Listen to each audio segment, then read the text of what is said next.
Tenga usted muy buena tarde, bienvenido a su segmento Gotitas de Miel.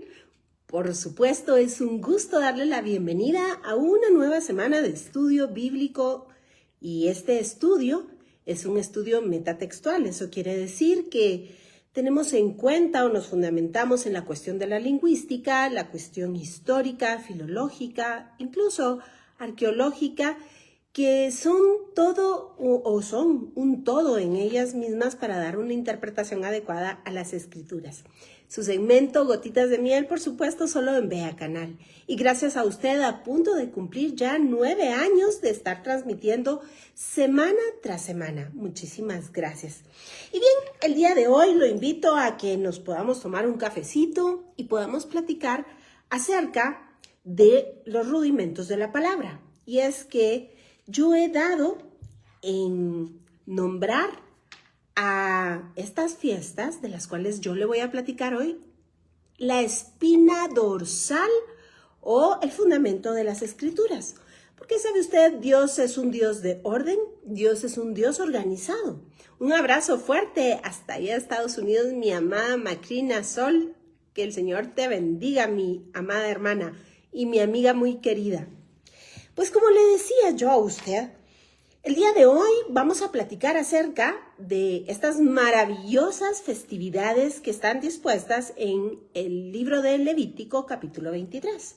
Pero es que no es una cuestión al azar o azarosa, sino que Dios, nuestro Señor, desde el capítulo 1 del libro de Génesis tenía predeterminado y seguramente desde antes, pero fue ahí en donde por primera vez podemos encontrar una alusión propia a estas festividades, pero seguramente en su corazón estaban desde la eternidad hasta la eternidad, porque por esa razón dice que Cristo tuvo sus salidas desde la eternidad y, claro está, tenía un día determinado para cada cosa. Y esta historia de la salvación, pues el Señor se ha dado a conocer a través precisamente de todas las sombras del Antiguo Testamento. Por eso es que la Biblia nos dice que el espíritu de la profecía es el mismo testimonio de Jesucristo. Y cuando hablamos de la profecía bíblica, déjeme decirle que no lo hacemos solamente en el contexto de los profetas y tal como hemos nosotros dividido por cuestiones de estudio, los profetas mayores y los profetas menores, por la importancia que tiene, fundamentado, por supuesto, en el conocimiento teológico de la Biblia hebrea. Pero déjeme decirle que los 5 primeros libros de la Biblia, que en hebreo se conocen como Torah o como la ley, es decir, las instrucciones de Dios, nos dan también un atisbo, un anuncio justamente de la llegada del Mesías y precisamente nos anuncian las buenas nuevas de salvación. Así que si usted me acompaña, por favor, a la lectura, vamos a comenzar por el principio, como es nuestra costumbre.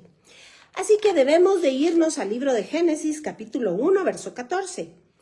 Y dijo luego Dios: haya lumbreras en la expansión de los cielos para separar el día y la noche, y sirvan de señales para las estaciones, para días y años. Y pues bien, como usted y yo de manera muy cotidiana y natural sabemos, el sol y la luna, pues cada uno reinan en diferente momento. La luna aparece bellamente durante la noche, reflejando la luz del sol, que magníficamente refleja ese gran poder y que además, déjeme decirle, que también es una sombra justamente de nuestro Dios poderoso. Y la luna, justamente un anuncio de la novia, un anuncio de la esposa que está pronto a ser desposada. Pero comenzamos a hablar de estas festividades en el verso 14, como recién acabamos de leer, y es que además de que dijo Dios que haya lumbreras en la expansión de los cielos para separar el día y la noche, también sirven como señales a las estaciones. Y cuando nos vamos al texto en hebreo, es importante señalar que el hebreo es un idioma que tiene muchos valores o muchos significados cada una de las palabras. De tal cuenta que cuando dice acá señales, pues sí, podemos traducirlo como tal cosa, ot es la palabra en hebreo, y déjeme decirle que es justamente el equivalente a los billboard que eran tan comunes y tan famosos en la época de los 70s y los 80s, allá en las carreteras de Estados Unidos, en esos freeway, en donde los anuncios eran vitales, importantes, porque parpadeando luces muy potentes nos daban la señalización o el informe acerca de algún lugar o de alguna parada puntual. Pues de la misma manera sucede en los cielos, con el sol, la luna y las estrellas. Pero además, si caminamos, dice, para las estaciones. Y usted y yo, entonces, entendemos que se refiere a la primavera, al verano, al otoño y al invierno. Y déjeme decirle que no estamos desencaminados. Pero en un sentido más profundo de la interpretación teológica, déjeme decirle que estaciones se puede traducir también como Moadim. Y aquí es donde empieza este viaje fascinante, si pudiésemos decirlo, acerca del mapa de regreso a casa. Sí, efectivamente, Moadim en plural, la Moed en singular, se refiere ni más ni menos que a las festividades de Santa Convocación. Podríamos entonces decir o traducir el texto de la siguiente manera: y sirvan como billboards, como señales en los cielos para las festividades, las fiestas, que también se puede traducir como citas programadas, citas preestablecidas o tiempos preestablecidos, por supuesto, por Dios. Así que ahora vamos, por favor, al capítulo 23 del libro de Levítico, en donde aparece la descripción de cada una de estas festividades, dando inicio, por supuesto, con Shabbat. Déjeme, por favor, que le lea los primeros versos. Y dice, las fiestas solemnes o las Moadim, tal y como lo vimos en Génesis. Habló Jehová a Moisés diciendo, habla a los hijos de Israel y diles, las Moadim solemnes de Jehová, las cuales proclamaréis como santas convocaciones, serán estas. 6 días se trabajarán, mas el 7º día será de reposo. Santa convocación, ningún trabajo haréis. Día de reposo es de Jehová en donde quiera que habitéis. Y luego continúa en el verso 4. Estas son las fiestas solemnes o las Moadim de Jehová, las convocaciones santas a las cuales convocaréis en sus tiempos. Y continúa entonces dando inicio al primer mes que comienza con Nisan. Por supuesto, aparece esa maravillosa fiesta de Pesaj o Pascua. Déjeme hacer una salvedad, y es que si usted se dio cuenta, en el verso primero dice, habló Jehová a Moisés, diciendo, ya en el verso 2, habla a los hijos de Israel y diles las fiestas solemnes de Jehová. Así que son fiestas de Dios para toda la creación. Y continuamos, por favor, donde nos habíamos quedado. Y es que, efectivamente, damos inicio, y le repito, en el verso 5, en el mes primero, a los 14 del mes, entre las 2 tardes, Pascua es a Jehová. Luego, leemos el verso 6 y dice, y a los 15 días de este mes, es la fiesta solemne de los panes sin levadura. Si seguimos en nuestra lectura, encontraremos en el verso 9. Y habló Jehová a Moisés diciendo, habla a los hijos de Israel y diles, cuando hayáis entrado en la tierra que yo os doy y seguéis un mies, traeréis al sacerdote una gavilla por primicia de los primeros frutos de vuestra siega. Así que hemos visto la estructura de Shabbat, que es como, ¿qué le puedo decir? El arquetipo.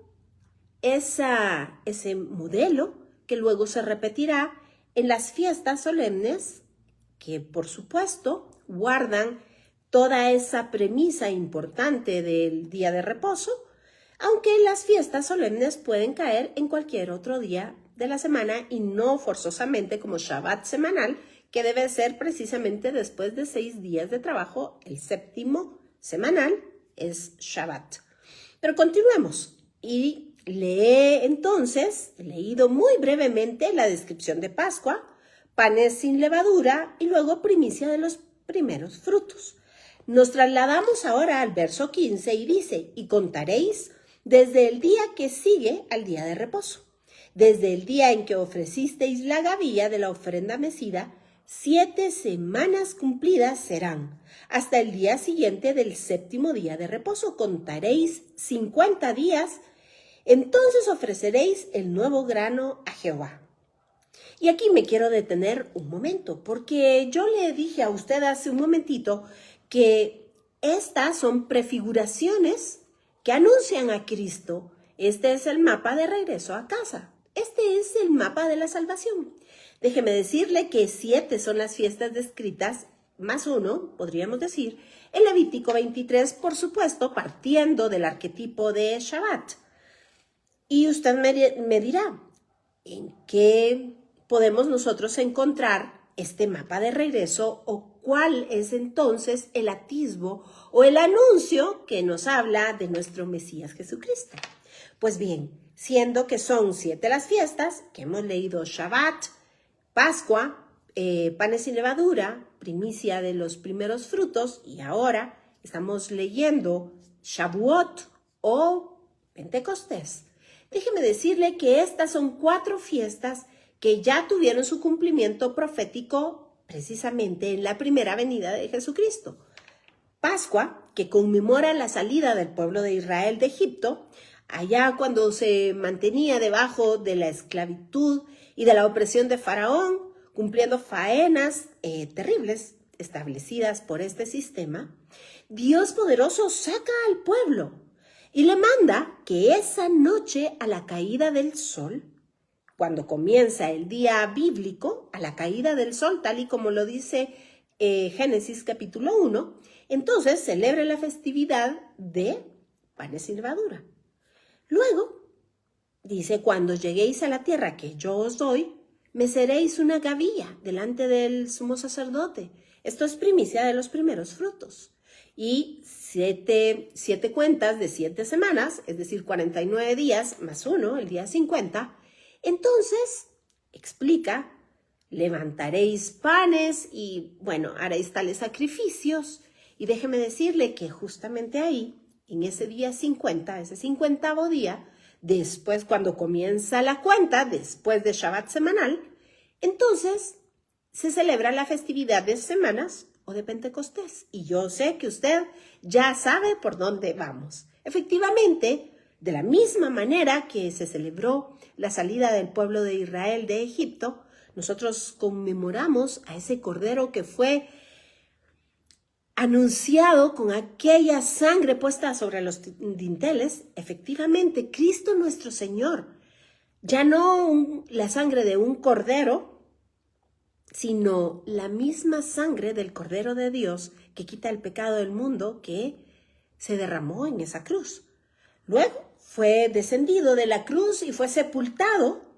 Y sabe usted, tal y como él lo anunció, así como el profeta Jonás lo había dicho, 3 días y 3 noches pasaría el profeta Jonás en el vientre del pez, igual que Jesucristo anunció que el Hijo del Hombre pasaría 3 días y 3 noches en el corazón de la tierra.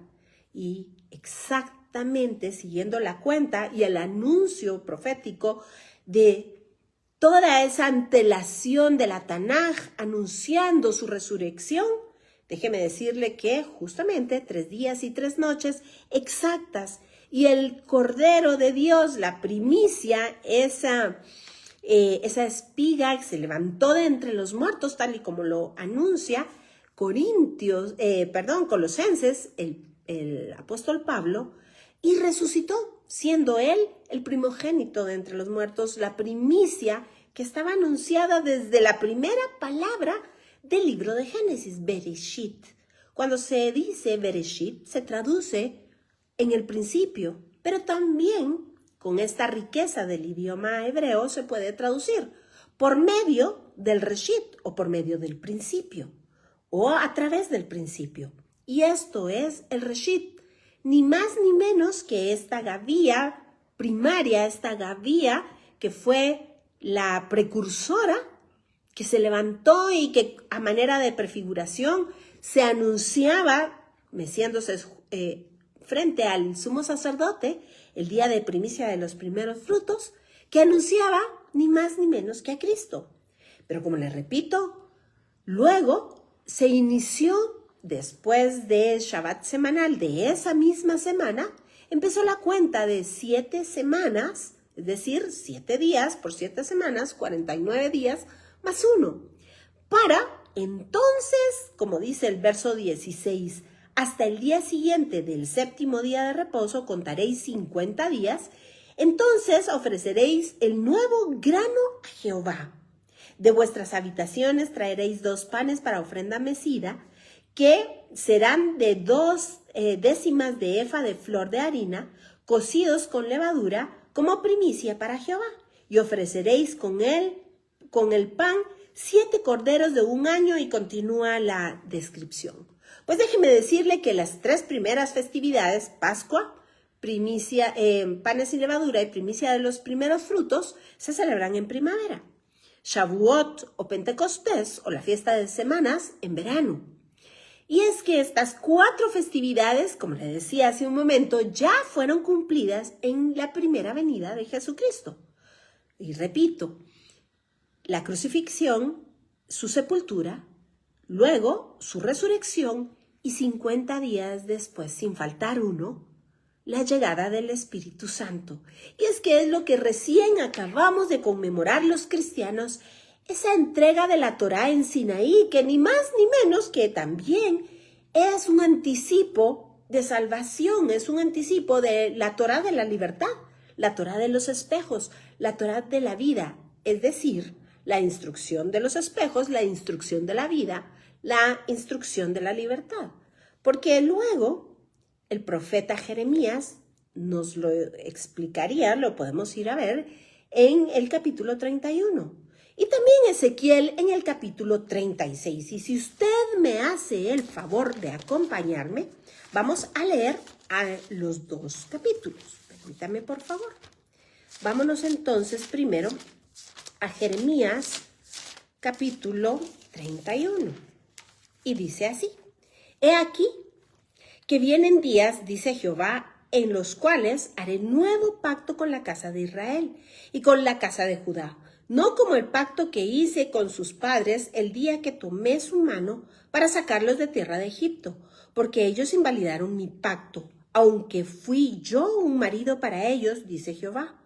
Porque recuérdese usted que, como lo hemos platicado en otros programas anteriores, Shavuot, o la entrega de la Torá en Sinaí, fue ni más ni menos que el matrimonio de Dios con su pueblo.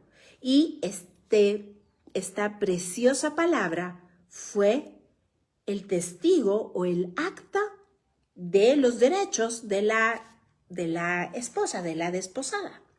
Pero vea usted ahora el verso 33. Pero este es el pacto que haré con la casa de Israel después de aquellos días, dice Jehová. Daré mi ley en su mente y las escribiré en su corazón. Y yo seré a ellos por Dios y ellos me serán por pueblo.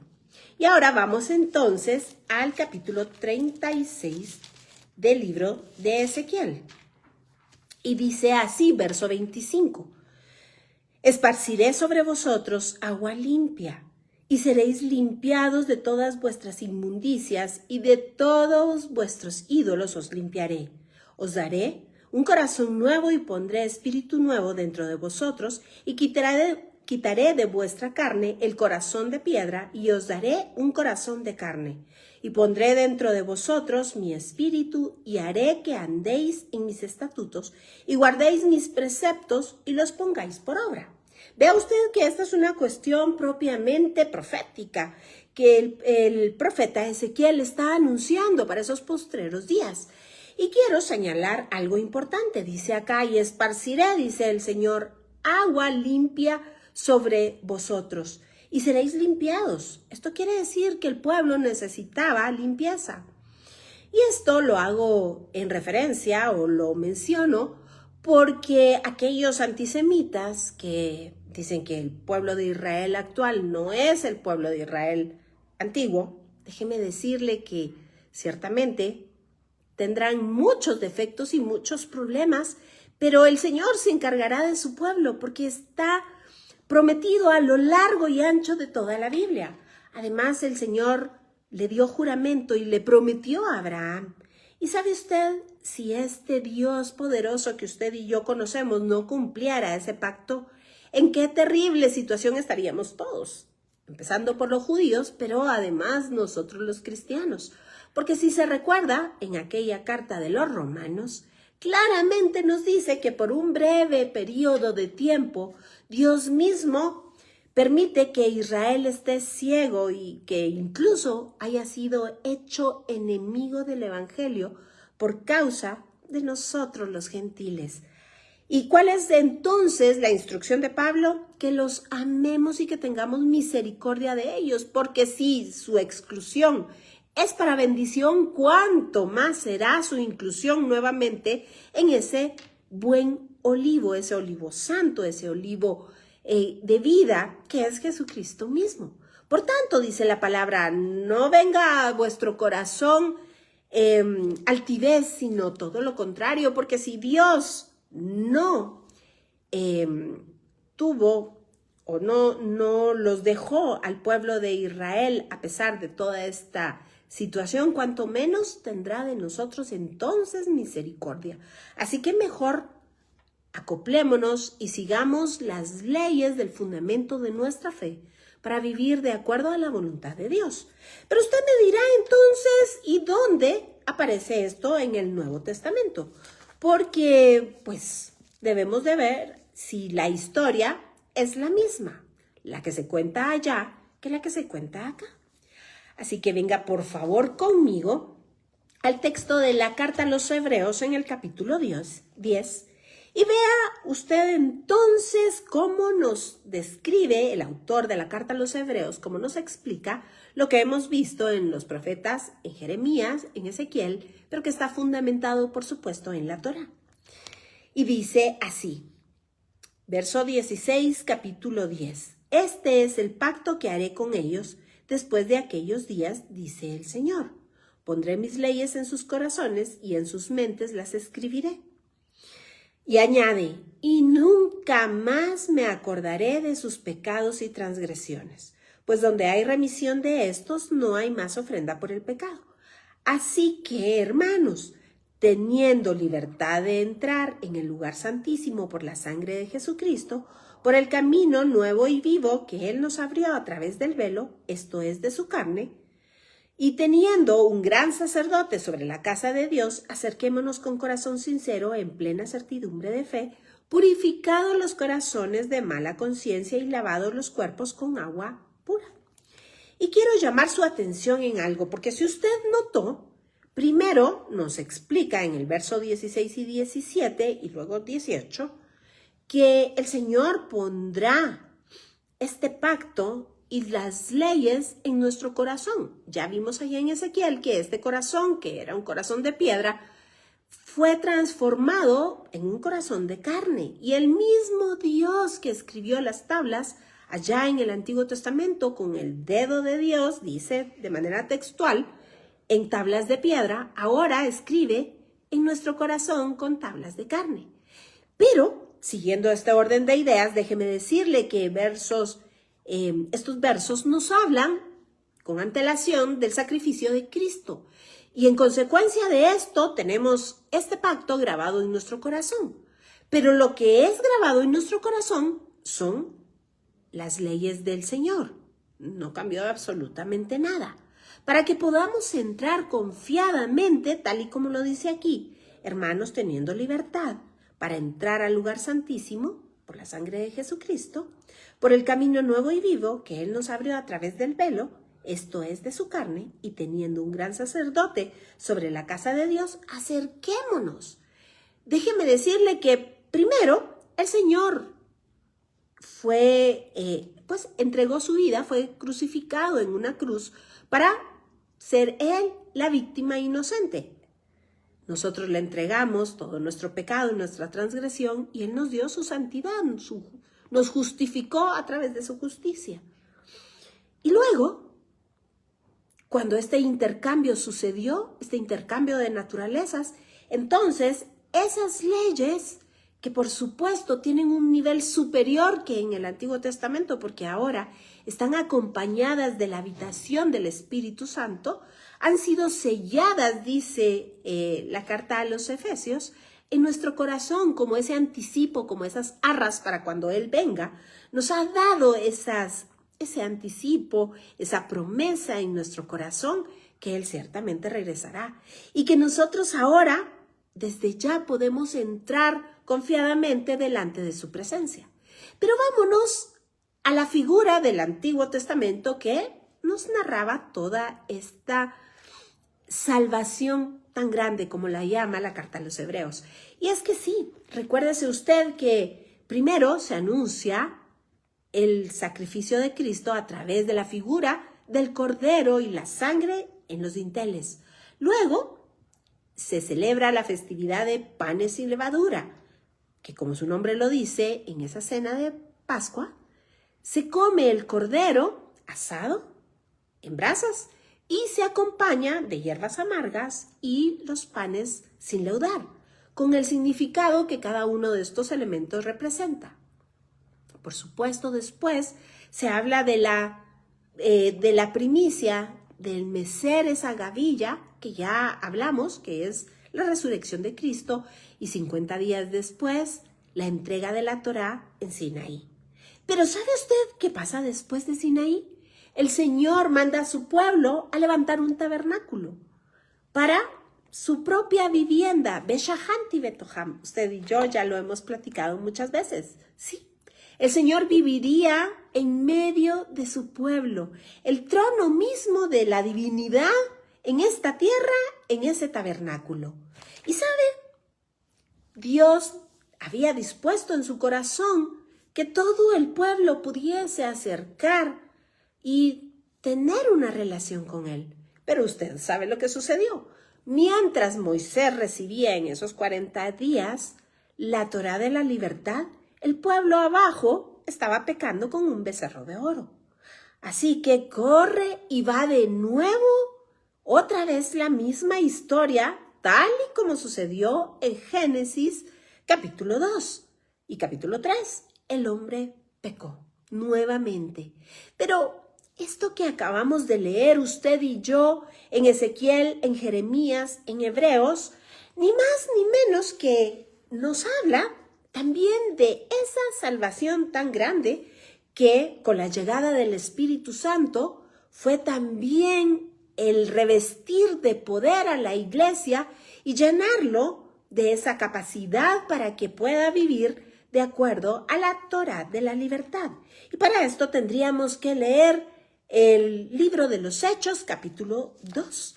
Pero el tiempo se nos está terminando, así que yo le exhorto a usted poder agarrar su Biblia y poder leer la carta, el libro de los Hechos, aunque aquí vamos a leer un par de versos que son verdaderamente impresionantes y después quiero cerrar este capítulo con el libro de Apocalipsis.